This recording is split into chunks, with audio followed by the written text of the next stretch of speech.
Hello, everyone, and welcome into our very first episode of Classic Pro Wrestling with the WFIA. I am a WFIA board member. The organization has been throughout the 60s. If you would, please go to the WFIA.org. You can sign up there, become a member. We do charge $50 a year dues. But for that $50, you get 2 classic magazines like back in the day. You get a classic wrestling picture, your membership certificate, and a deal off an in-person convention next year in St. Louis. Along with me is the man with class, Mike the Class DiGregorio. Hello and welcome. Thanks, good to be here. Also with us, our producer, on-air talent, the only player, Mr. Benny Scala. Yeah, and I have no class. And our guest this week for our first show, we are honored to have him, Mr. Greg, the Golden Boy, Anthony. How's it going, everybody? Glad to be here. Thank you very much. So, sir, why don't you tell our viewers kind of what you're up to, wrestling, where, now? Yeah, primarily I'm with Pro Wrestling Mid-South, and we're located in West Tennessee. We do every Friday night in Ripley, Tennessee, and every Saturday night in Dyersburg, Tennessee. And then we also do spot shows for schools, and we do birthday parties, and we do a lot of things like that. So we do about 125 to 150 events a year. Wow. So we're rocking and rolling.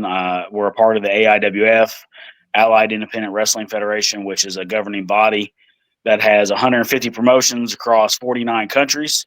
I'm a former 2-time AIWF World Heavyweight Champion, so I represented the brand there for a while. And every once in a while, I pop in and I go see people in Southern Illinois Championship Wrestling, St. Louis. I go see Premium Pro Wrestling in Lawrenceburg, Tennessee. I go to Gulf State Wrestling down in Louisiana. I just kind of go help out some of my buddies and my friends and really enjoy life. I've been doing this. It'll be 25 years next month, and I have no indication of ever slowing down. So we're rocking and rolling and just living the dream, as they say. Awesome. Yeah, I saw that your belt kind of looks close to the big AWA there behind me, right? It does. And that was very intentional. Yeah. So, when you have a world title, you want it to have that AWA look or the big gold look, or, you want it to have something very prestigious, so AIWF has a really good title that is a homage to that AWA title. So, it was, like I said, I was happy to carry it. I held it for roughly about 20 months, somewhere in there. So was very happy to be a part of it and help build the brand as much as we could. When I became champion, there was 90 promotions in 30 countries, and now we're at 150 in 49. So I think the fact that I was able to hold it, and a lot of companies came on when they saw that I was the champion. So I really feel good about our aspirations, and I felt good that people trusted me as champion. Yeah, it was definitely awesome. Benny, why don't we roll the footage on Mr. Anthony right now, if we could, please? Absolutely. Give me 1 second here, Greg.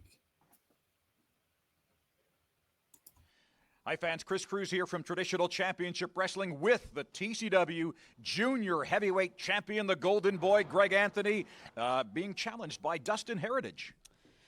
Chris Cruz, I want to be kind of sympathetic towards what Dustin Heritage is going through.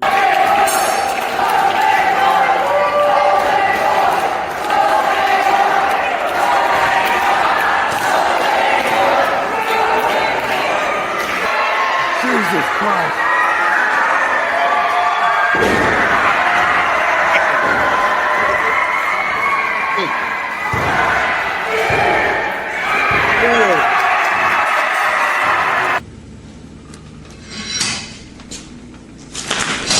Boom!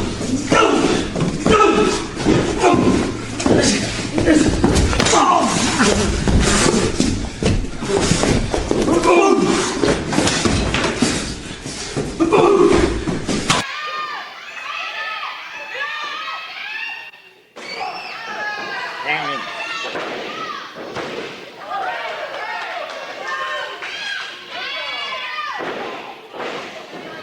Vicious chair shot. Wow. Some great footage there of you, Mr. Anthony, special that cage match. Yeah, yeah. That was in September of 23, I think. So, and it wasn't too long ago. So, jumping off the top of a cage past the age of 40 is a little insane sometimes. But once you get up there, there's no going down except the hard way. So Keeps the chiropractor in business anyway, right? right. I've actually employed DDP yoga for the last 10 years or so. So That is good. I've been doing that since 2019. That is great stuff. it really is. So I met DDP. We had him TCW, that first clip you shown with me talking as a junior champ. That was from Traditional Championship Wrestling. At the time, Traditional Championship Wrestling was in 50 million homes, was available in 50 million homes. It was a really big time for me in my career. And I met DDP. He came through there at one point, and we kind of hit it off. And I started doing the yoga, and I was having a lot of issues. I was having like numbness down my leg and kind of thing. I didn't know how long I was going to be able to keep wrestling. And once I started doing the yoga and started stretching everything out, it made a world of difference. Now I do it every so often for maintenance, that kind of thing. Yep. And I really haven't had much issue since. That's awesome. And like we talked about the belt, the homage there to the Jerry Lawler, Terry Funk empty arena match with you. Yeah, absolutely. Wow. Well, hey, we're Memphis, man. We're West Tennessee, right? So my hometown is Dyersburg, Tennessee. So we're 70 miles north of Memphis. So yeah, we wanted to do an empty arena match. I'm glad you acknowledged that it was an empty arena match and people didn't think no one showed up. But this was empty arena before the pandemic too. That was great too. But yeah, and that was another fun time. Another thing that fun thing we get to do, and we fought all over the building, and caused a lot of damage, and it was Christian Jacobs, another guy that kind of got started at the same time I did. Our careers kind of paralleled like that, and he was a rival and a friend, and we've had some really good wars together. Yes, I've seen a lot of your career. Obviously, I had to clip it down for this show, but also that impressive ladder match and that vicious chair shot. Tell us about that. And that was Christian Jacobs again. He just had long hair. But yeah, it was one of those, when I first got started in wrestling, one of the first breaks I got was because I did a ladder match. We did this ladder match, and it got a lot of really good reviews in the area. And then all of a sudden, everyone wanted to book me in a ladder match. So there's always been kind of that novelty to Greg Anthony as far as like putting Greg Anthony in a ladder match. You know what I mean? I think every company I've ever been in, for a period of time, obviously, if I'm never there for long enough, they put me in a ladder match, and I just had one. I've had one in the past year. So, I mean, I keep going, as best I can. I don't do all the immensely crazy stuff like I used to when I was 20, but we make it work. Yeah. Awesome. Mike, Benny, any questions for Mr. Well, I was going to ask real quick, because, when I have a guest on Dan and Benny, we always ask them for the very first question. When did you become a wrestling fan, and who were your favorite wrestlers growing up? What territory did you grow up in? So that's a fun story too, because we were all talking about that before we went on air about everyone's regional thing. So I actually was born in Southern Illinois. I was born in Centralia, Illinois, and we lived in Salem. And in that particular area, we got Crockett, we got WWF, and we got World Class. So there was this really hodgepodge of kind of things that we watched. My earliest memories of life are not of a birthday cake or a new bike or anything like that. It's actually sitting on my grandmother's knee watching wrestling. And it was probably Crockett. So, I mean, we're talking about Tully Blanchard and Arn Anderson. I was always really drawn to the seamless Southern heels. And I didn't understand that until much, much later. Like when you're a kid, you like all the good guys, you hate all the bad guys, right? But for some reason, every time I heard it was going to be Arn Anderson versus, like, say, Tom Zink, for instance, I knew it was going to be a good match. And, it wasn't because of Tom Zink necessarily. It was because of Arn Anderson. So the Arn Andersons and the Tully Blanchards and the Ric Flairs and the Ted DiBiase's and beautiful Bobby Eaton, who I ended up, we became a tag team. We were a tag team for 2 years as Midnight Gold. He was one of my idols growing up, and eventually I got to become his tag team partner and friend. So, like, I was always drawn to that style of wrestling. And then we moved, when I was 6 years old, we moved to Tennessee, and I'm flipping through channels one day, and I come across Memphis Wrestling. So, the first two people I see are Jerry Lawler and Bill Dundee. So, like, it's very interesting how all that kind of works out. And I was like, oh, what's this? And now a whole new world of wrestling was opened up to me. So I've always looked for something else. Like, oh, what's going on here? What's going on there? So, but that was my initial upbringing in wrestling. Now, do you remember the moment in time when you thought to yourself, I'm going to make this my vocation? Yeah. So when I was 5 years old, we had a family reunion or some kind of get together at my great grandparents' house. And I remember going around at that family reunion telling everybody that would listen that I was going to be a professional wrestler when I grew up. Right. And I was, like I said, 5 years old. A couple years after that, we're in Tennessee, and I watch Ric Flair versus Ricky Steamboat, 2 out of 3 falls, Clash of Champions, New Orleans. Great match. And that was the one where it was like, okay, I have to do it now. You know what I mean? Like, I had said it. I was a kid. I could have said I want to be a cowboy. Who would have cared, right? But, like, after I saw that match, it was like, okay, I have to do this now. There's nothing else. So that really, because I'd never seen. Obviously, I grew up kind of in the television when the television era was still new, but, like, we were still getting a lot of TV matches. You know what I mean? But that was a 45-minute, 2 out of 3 fall classic. You know what I mean? And it's something just resonated with me. Yeah, Mike. Just a couple of quick questions. As far as who was your who do you model your moves after? I mean, is there a certain person that influenced you as you were growing up, as far as the wrestling moves?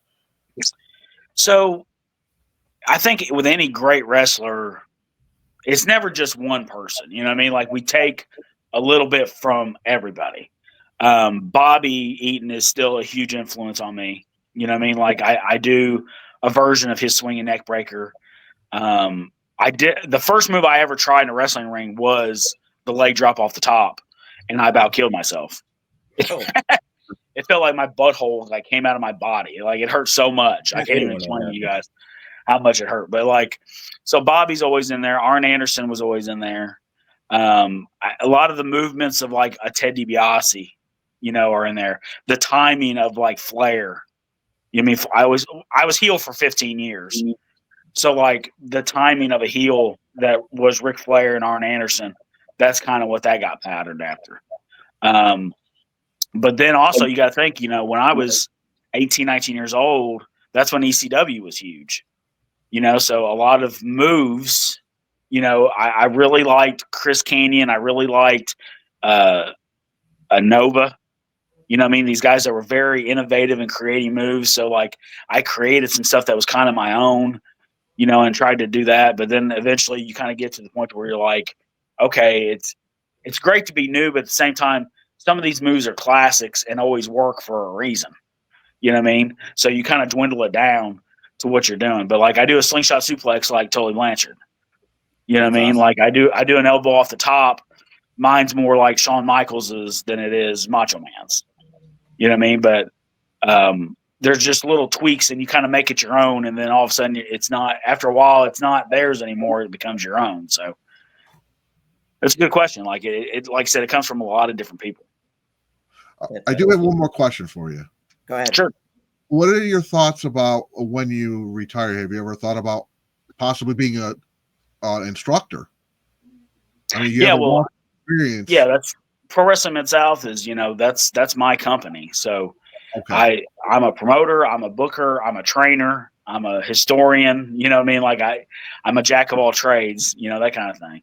So, like, I really enjoy training. I really enjoy getting ready. And I love when guys walk in and they think they already know professional wrestling, and they've already got this, this thing in their mind of, okay, I know what it is and who I'm going to be and what I'm going to do. And then I completely flip the script on them.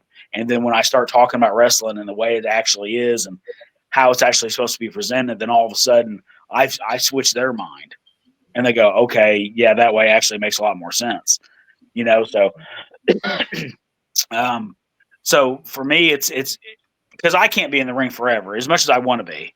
The immediate goal right now, I'm 43 years old. I turned 44 in June. The immediate goal is right now I want to wrestle till I'm at least 50. Okay. But one of my heroes is Luthez. Yes. And Luthez wrestled till he was 74. So somewhere between 50 and 74 is the goal. True. Just don't do it like Ric Flair. That's all. Yeah, I can't. I have a heart Well, condition. that last one was disaster. Well, yeah, you can't wrestle with a pacemaker. That's ball game. You know what I mean? And you also can't wrestle after you've been drinking as well. Well, I guess you could, but yeah, you could. But yeah, that's. I have a heart condition. I don't know if you guys saw that in your research or not, but I was actually born with no right arteries in my heart, and we didn't know this. We didn't know this until I was 36 years old, and I ended up having two 70% blockages and a 90% blockage in my widowmaker, and I was wrestling 30 minutes a night, a breath away from a heart attack.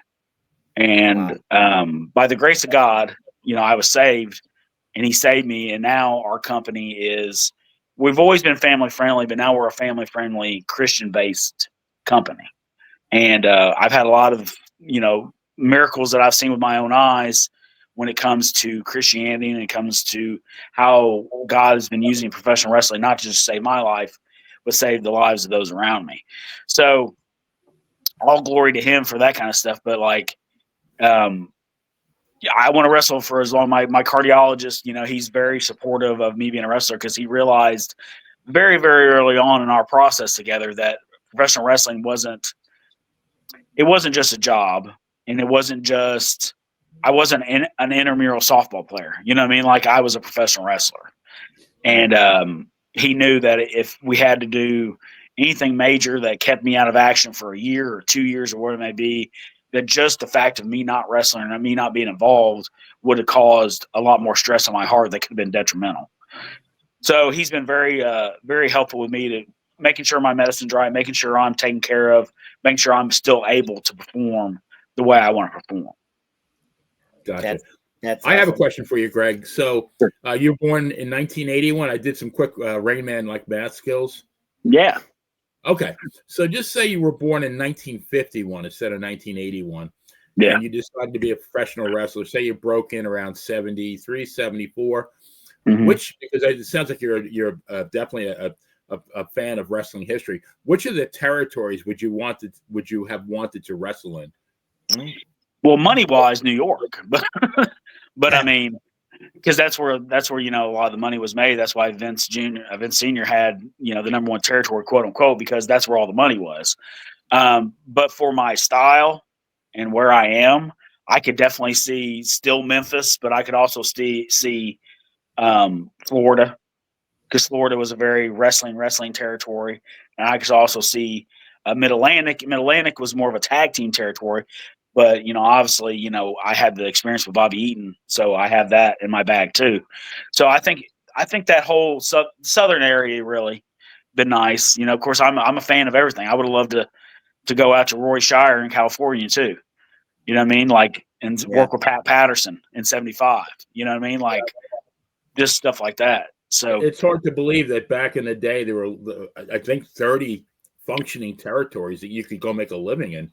Yeah. And see, that's what, and people just don't understand, one, because they don't do the research, but because they're young, they don't understand. And I completely get that. When people say that, professional wrestling is bigger now than it's ever been, it's like, no. Oh, I don't agree not with by that a at all. long shot. Because we have, like you said, we have 30 territories that were drawing packed houses every week. And yeah, there was some, like Central States, for instance, it wasn't a super hot territory sometimes. There's always some, but overall, like Memphis, for instance, Memphis was drawing between 7,000 and 10,000 people every Monday night to the Mid-South Coliseum. You know what I mean? And then honestly, I grew up in New York. Didn't mean to interrupt you, But Yeah. I mean, I grew up in New York, but as if I had to do it all over again, I would have preferred to be a wrestling fan in either Memphis or Florida because, back in the day here, like I'm about 30 minutes from Tampa. I could have went to the Homer Hesterly every Tuesday night and Mhm. saw a great card. I mean, so I Yeah. could have gone at least 52 times a year. Yeah. And that's what Dyersburg, and a lot of people don't know this too. Dyersburg used to be the Southern wrestling capital of the world because every decision that was made below the Mason-Dixon line was made in Dyersburg by the Welch family. So like that weekly wrestling, format that we're used to now was created by the South and by the Welches and by the Goldens and by the Jarretts. You know what I mean? So like that whole thing was from here. I had Ron Fuller. I had Ron Fuller come in a couple years ago, and he stood in the middle of my ring in Dyersburg, Tennessee, and said that to the entire crowd that Dyersburg was the place. It was the mecca of Southern wrestling, and it was great for me to hear because here in my area, we get so much of Memphis, which I completely understand because Memphis was huge. You know what I mean? But it was so good, nice to hear that Dyersburg had its place in wrestling history like that. Right. That's awesome. And like, Benny, we all can appreciate the great classic studio wrestling that we saw each week too. And just, Yeah. I mean, that's where I kind of liked Give It to Billy Corgan, and the NWA kind of started that way. And now he's morphed into a different direction. But still, I mean, that you cannot ever beat that studio show. Well, I mean, it's the way wrestling's supposed to be. You understand? Like that's the main problem AEW made in the beginning. Every major wrestling promotion, no matter what they were, started out in a single location, taping television, and then they eventually branched out and figured out where they were the strongest, and they would go do shows, and it got bigger and bigger and bigger. Well, AEW, of course, they skipped that whole step, and they tried to go 10,000, 15,000 seat arenas right off the bat, and you saw what happened. They eventually dwindled. Now they've went back to the medium sized arenas, which is I give them credit for at least recognizing that. But it would have been so much better. They were the only company that turned a profit during the pandemic because they had to tape everything at Daly's place, right? And all of a sudden their production costs came way down, and then all of a sudden they were actually making money when they had to tape in one location. You know what I mean? If they would have done that from the beginning, I think they would have. Obviously, they're still going to make mistakes because the mentality of AEW just isn't where it needs to be. But like that would have set them up for a better chance to make a better run at it. Awesome. Well, Benny, let's roll. We got a couple classic clips here. And before Benny does, I have a disclaimer. All this classic footage you see, I do not sell it. I do not rent it. I do not copy it for nobody. It is my own private collection clipped for this show. And Benny, why don't you roll number 1, please? This 2 out of 3? Sure. Okie doke. Here it comes. 5, 4, 3, 2, 1. The third and exciting fall for the Southwest Tag Title and Belts. So this is the third and final fall. The first fall went to the champions Ricky Morton and Ken Lucas. Then Gorgeous Gino and Tully Blanchard bounced back in the second fall. Bounced back in the second fall with the equalizer. This is the third and final fall. Toss.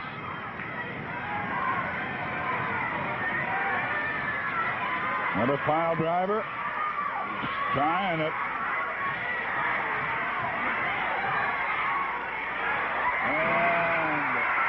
And he gets backdrop for his troubles. Hacksaw backdropping the champ, Ric Flair, now going after him.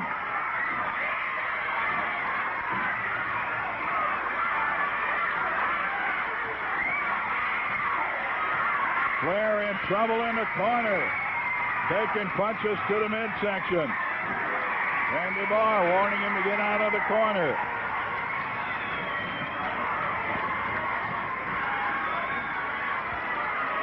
North Carolina. Falls or to a TV time limit in this a tag team match.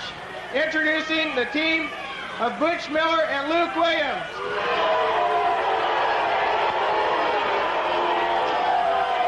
Their opponents in this corner, Roddy Piper and Rick Martel. Roddy Piper. Rick Martel, and it was Martel last Thursday down at Sale. Wow, some great classic footage there from the Portland Sports Arena and Houston territory, right? But I wanted to discuss this here on our first show with you guys. We'll go around quick. Mainly the 2 out of 3 fall match, whether it's a singles or a tag, 1 fall or 2 out of 3 falls with a 60-minute time limit, right? At the Royal Rumble, we saw 2 great tag teams go at it, but they did a 2 out of 3 fall match in 22 minutes. Just not right in my eyes. What do you guys think? I'll go first. So yeah, I'm like the disgruntled older wrestling fan, and I probably will be for the rest of my life. But you know, I was just talking to somebody the other day. I said, there's a lot of things that I grew up with that I don't see anymore. One would be a draw. You very rarely see a draw in today's wrestling. The other one would be 2 out of 3 falls.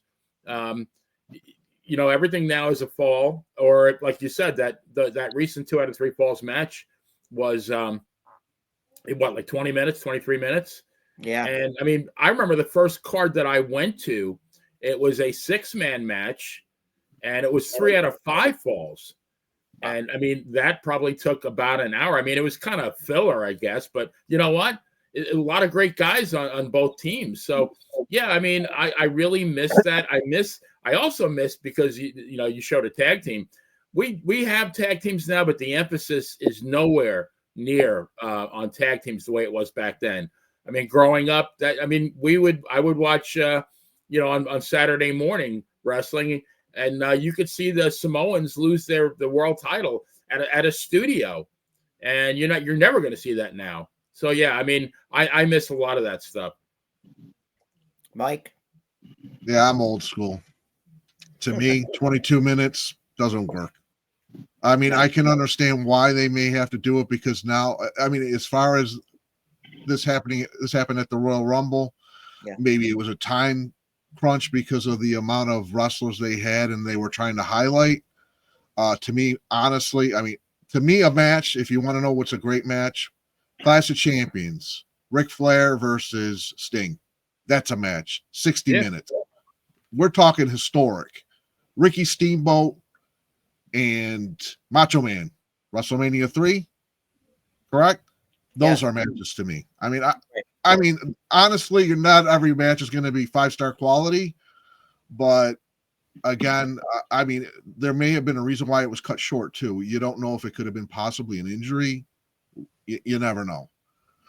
Sometimes that's what happens. I'm not going to knock it and say, well, it was a terrible thing. But it's not something that honestly I would look forward to seeing a 22-minute 2 out of 3 falls match. That's not the purpose of that type of match, if you ask me. Exactly. Mr. Anthony? For me, it comes down to, you know, education. Like, how have you educated your fans?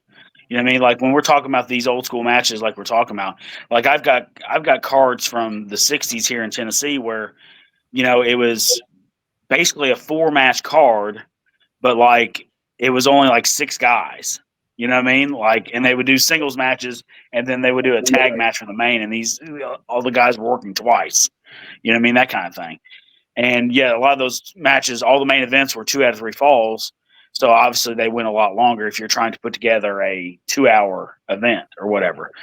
We do a lot of 2 out of 3 falls matches here in Pro Wrestling South. Obviously, we're a very old school. I tell people all the time, we're the closest to 1985 that you're going to find in 2025. You know what I mean? 22 minutes for a 2 out of 3 falls. Like I said, is it optimum? No. I mean, I would much rather see, you know, 30, 40, whatever. But at the same time, like you said, time constraints with the Rumble, with that, things like that. If you're a good enough storyteller, you can make anything happen in any amount of time.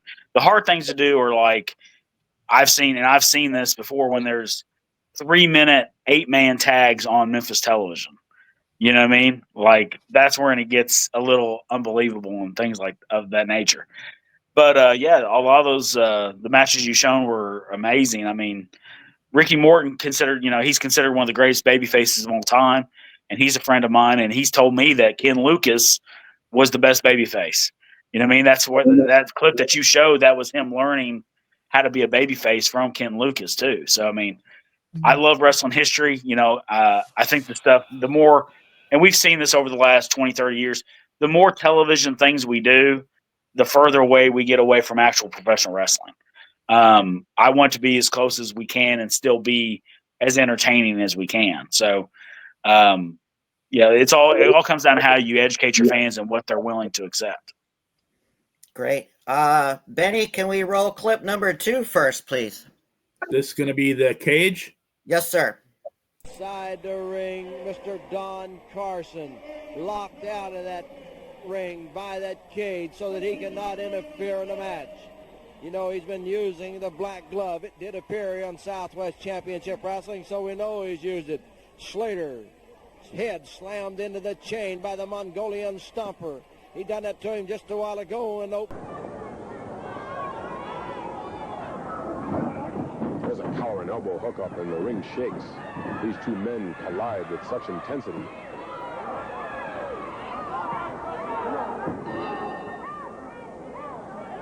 The cage has just been locked, the bell has rung, but the action got underway before. Wow. Some classic steel cage matches there. Guys, I'm a fan of that last cage there, the classic steel fence mesh that was like Starrcade 83, Flair versus Harley Race. And I know WWF tried that blue bar cage. Definitely not a fan.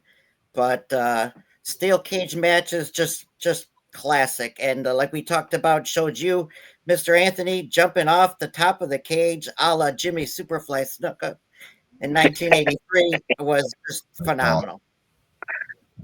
Yeah, I've had a few cage matches in my day, so but doing the elbow off the top, was like you said, after the age of 40 it becomes kind of hazardous. But luckily, I had a large target and a big Kowalski there, so shout out to him for being such a good target.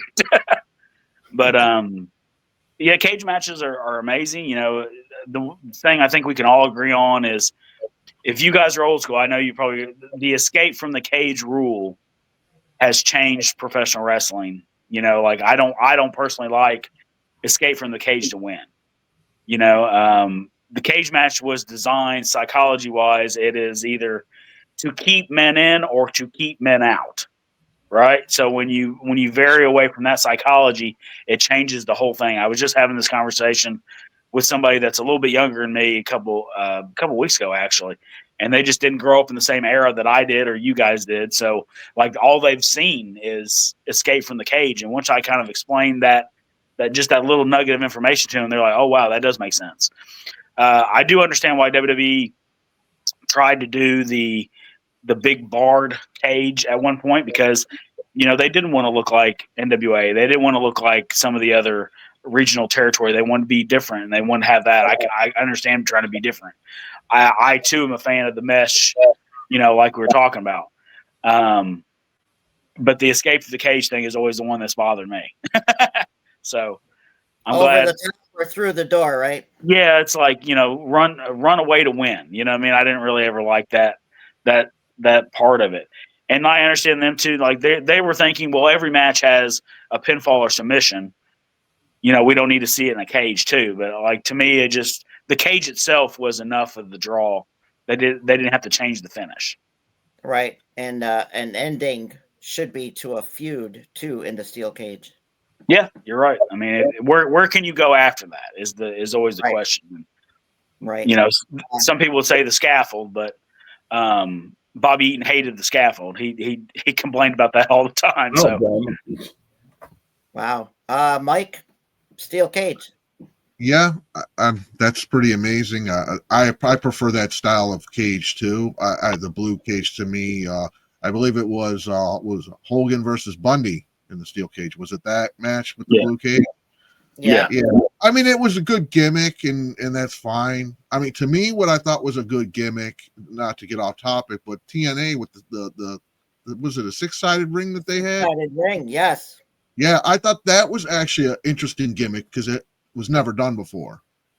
And I'm kind of surprised that they didn't stick with that. Yeah, But I mean, I I like it. Yeah, I like that. I thought that was a pretty good thing. I do have a question for you. If you ever had to, say, have a manager of a valet, who would you choose? Would there be any particular person you would want to work with? Is your mouthpiece if you had to have one? Are you talking to me? Yes. Yes. Well, I've had some pretty great ones in the past. I've had J.J. Dillon manage me, and Nice. and then Brian Thompson, who is Bobby's best friend and one of my really good friends. He was our cornet when we were a tag team as Midnight Gold.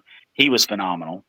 I mean, obviously, in Cornette, I had Cornette involved in one of my matches when I was NWA National Heavyweight Champion. So to me, Cornette's the greatest manager of all time, just because of the era I grew up in and what he represents. Valet wise, I think Sherry Martel is the greatest female in the history of wrestling because I think that she was able to do everything. You know what I mean? If you needed her to wrestle, she could wrestle. If you needed her to be a heel valet, she was the best heel valet ever, right? And then if you needed her to be a babyface valet, I've seen her be babyface valet, and she was still good. You know what I mean? So to me, she's in my top 5 managers of all time, but she's the number 1 woman, hands down, in history. So I missed my opportunity to meet Sherry Martel. She was booked on a show with me in like 2005, 2006 in Mississippi. And she had to cancel for whatever reason, and I didn't get to meet her. And she passed away about 6 months later, I think. But she's still one of my favorites. Benny, steel cage. Well, the recurring theme of all those clips that you showed was my perception that they were legitimately beating the crap out of each other. And that's that I don't really get that anymore when I watch, any of the current product. But, and I do agree with Greg for the most part. You don't want somebody walking out. There's one exception, though, which is one of my favorite feuds of all time, which was Bruno versus Larry Zbyszko at Shea Stadium, the showdown at Shea. Yeah. And he beat the ever-loving crap out of Larry, and he left. He left the cage. But there was a reason for that. The reason was then Larry, wherever he went, he could say that Bruno never pinned him, which would be true. Yeah. But there are certain exceptions. But I agree, for the most part, you want the cage is to keep people in and keep people out, and that's that should be a blow up. That should be a clean finish. Yeah. Right. Well, right now, if you could, Benny, put up. We have a picture. We're going to have each and every week here our independent wrestler of the week, and this first one on this first show, I'm going to start with Mr. Marco Harris. He is also related to a board member, Mr. Ralph Harkey. So Marco Harris has been there. You see him here on Memphis Wrestling. He also has already had an NWA World Title match against Tom Latimer. And I mean, just an up-and-comer. He's been EPW champion. You can check him out on YouTube, of course. And just our first independent wrestler on the rise and bigger, better things for Marco Harris. So shout out to him and Mr. Ralph Harkey for helping and promoting him as well. So, and next I'm going to pass it to Mike. The class has a salute to our, also a new segment we're going to start on this show. We want to show appreciation and gratitude to any wrestler or their families who served in the military. Mike, go ahead. As a former veteran myself, my salute to service this week is for Colonel Richard Paul Kieran. His nickname was Pop. He was born 29 July 1924, and he passed away 22 May of 2000. Not only this man was a POW once, he was a POW twice. He was a POW during World War II, and then he was also a POW during the Vietnam War. And he was one of 52 people that were paraded around as a propaganda tool in at the time in Vietnam. So this man's an amazing story. His highest citation was the Silver Star, which is the third highest award given to military for their honors. So again, salute to service to Colonel Richard Paul Kern. His son is wrestler Stephen Kern. Mm-hmm. Very well. We definitely American want to hero. do that. Yes, indeed. And at this time, Benny, can we roll our clip, our public service announcement of the week? Each week will be a different one. So let's roll our first. All righty. Anyone can struggle with mental health. Your daughter, your neighbor across the street, your boss, maybe even you. We want you to know there's hope, because there's 988. 988 is more than a number. It's a lifeline to call or text when you need help and don't know where to turn. Hello, you've reached the National Suicide and Crisis Lifeline. Call or text 988 day or night to get the help you deserve.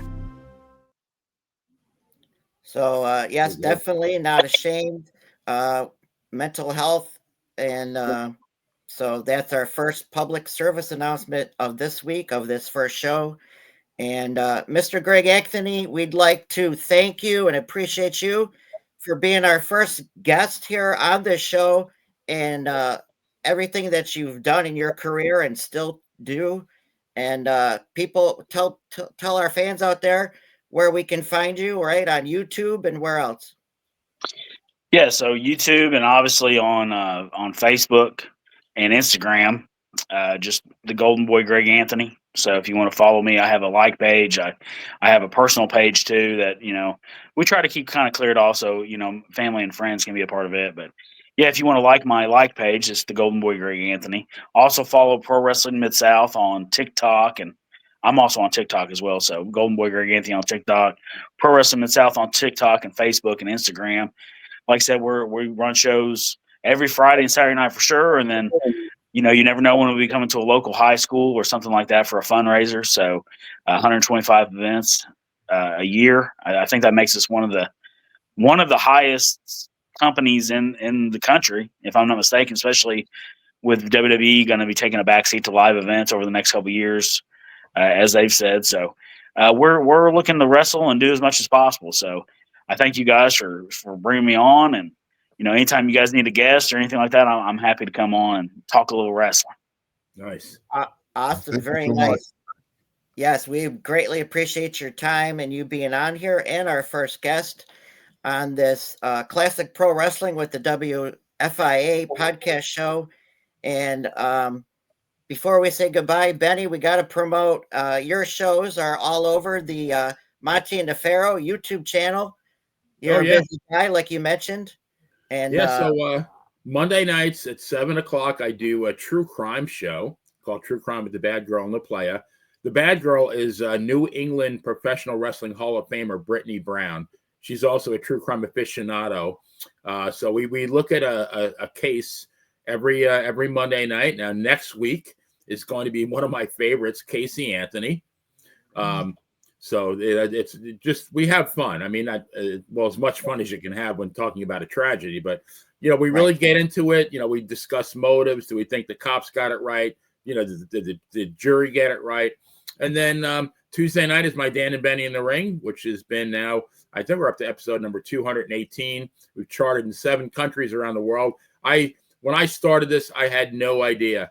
I was a guest on a podcast 5 years ago, and I thought that would be it. But yeah, I mean, it's really taken me.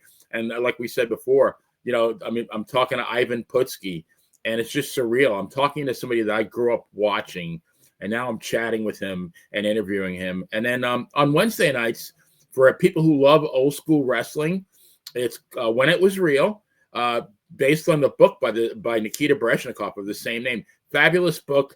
The book chronicles the Worldwide Wrestling Federation from 1970 through 1979. which to us, both of us, was the golden era of wrestling. So every week we talk about a certain wrestler. This coming Wednesday, we will be talking about a legend, the big cat, Ernie Ladd. So yeah, 7:00 also. Yeah, I'm a busy guy. I like it that way though. Busy is good. Keeps me out of trouble. Right. And you can check our show here, Classic Pro Wrestling with the WFIA. Also will be under Monte and the Pharaoh on YouTube. And I will share it on Facebook and promote it on Facebook and TikTok. And hey, guys, we're just getting started. So what a great first show. And we'll see you next week. All right. All right. Take care. Have a good week. I want to suggest a true crime thing for you to look into. Oh, go ahead. Oh, absolutely. Karen Swift. Karen Swift lived here in Dyersburg, and she was found murdered in a field around Halloween, or she went missing around Halloween. And it was, I think, 15 years ago. It's still unsolved. They tried to pin it on the husband. Yeah, but we're always looking for new cases. Absolutely. Yeah. There's a Dateline. There's a Dateline. There's a 2020 episode. There's been a bunch of stuff over the years, but that'd be a good one for you to appreciate it. Yeah. No problem. Try to get as much eyes on as possible because, like I said, her family's from here, and they still haven't got any closure on any of it. So, awesome. Right. There you go, Benny. We'll look forward to that one on Monday night. And all right. Well, again, guys, thank you so much. And this is the first show. We got Mr. Bob Cook for next week. And until then, we'll see you. Take care. See ya.